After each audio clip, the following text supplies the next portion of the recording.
বাংলাদেশ ইমিগ্রেশনের গেটটা যদি আপনি একবার অতিক্রম করেন, তাহলে আপনি বুঝতে পারবেন যে জায়গাটিকে আপনি চিরকালের জন্য বাড়ি বলেছিলেন, সেটা আর আপনার বাড়ি নয়, এবং সেখানে ফিরে যাওয়ার কোনো সুযোগই নেই। যে দেশটিতে চিরকাল আপনার বাড়ি ছিল, সেই দেশটি এখন এমন এক জায়গা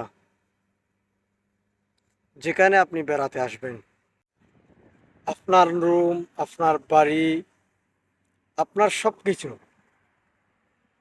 শুধুমাত্র স্মৃতিতেই থাকবে।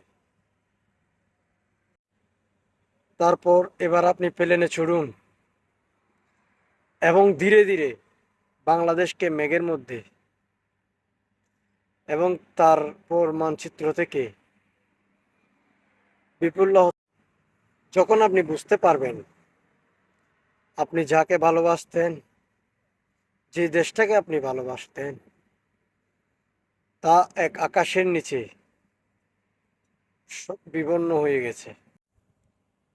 এরপরে দেখবেন দেশ একটার পর একটা আপনি অতিক্রম করবেন, করতে করতে যখন আপনি যে দেশের উদ্দেশ্যে বেরিয়েছেন সেই দেশে যখন এসে নামবেন, তখন উপর থেকে দেখা যাবে কতই না সুন্দর দেশটা।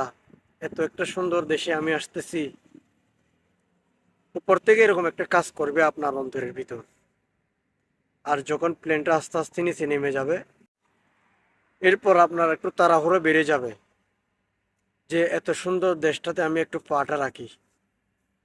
কিভাবে আপনি প্লেন থেকে নামবেন, আপনার একটু তাড়াহুড়ো বেড়ে যাবে।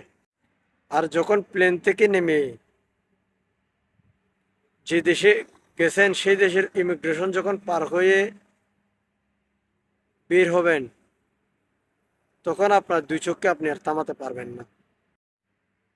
ইমিগ্রেশন ক্রস করার পর আপনার দুই চোখ এবং আপনার প্রিয় মানুষের জন্য আপনার মন খাঁদা আপনাকে অন্যরকম একটা প্যারা দিবে। ওই সময়টায় এমন কষ্ট হবে আপনার যে আপনি চাইবেন যে প্লেনে করে আসছেন সেই প্লেনে আবার উল্টে চলে যান, কিন্তু আর সম্ভব না, চাইলে আর হবে না। যখন এই জিনিসটা কাজ করবে তখন আপনাকে ওই কথাটা অনেক শক্তি বাড়াবে যে যে আপনাকে এখানে থাকতেও বাধ্য করবে। তখন বুকের ভিতর একটা জিনিসে কাজ করে, যাক এসেই তো গেছি, 2টা বছর কাজ করে কিছু টাকা ইনকাম করে আবার দেশে চলে যাব, এই জিনিসটা আপনার কাজ করবে।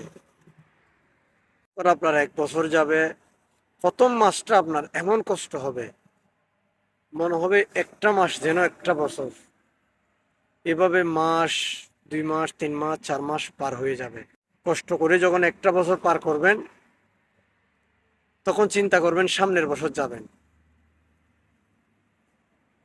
2টা বছর যাওয়ার পরে আপনি এই দেশের একটা মায়াতে পড়ে যাবেন। যে দেশে আপনি যাচ্ছেন, যে কাজ করতেছেন, ওই দেশের প্রতি একটা মায়া কাজ করবে। তখন আস্তে আস্তে আপনার ভালো লাগা শুরু হবে। কিন্তু ওই যে বাংলাদেশটা, সেটা সবকিছু শুধু স্মৃতিতেই থাকবে, শুধু প্রিয় মানুষদের কথা ভেবে ওদেরকে ভালো রাখার জন্য।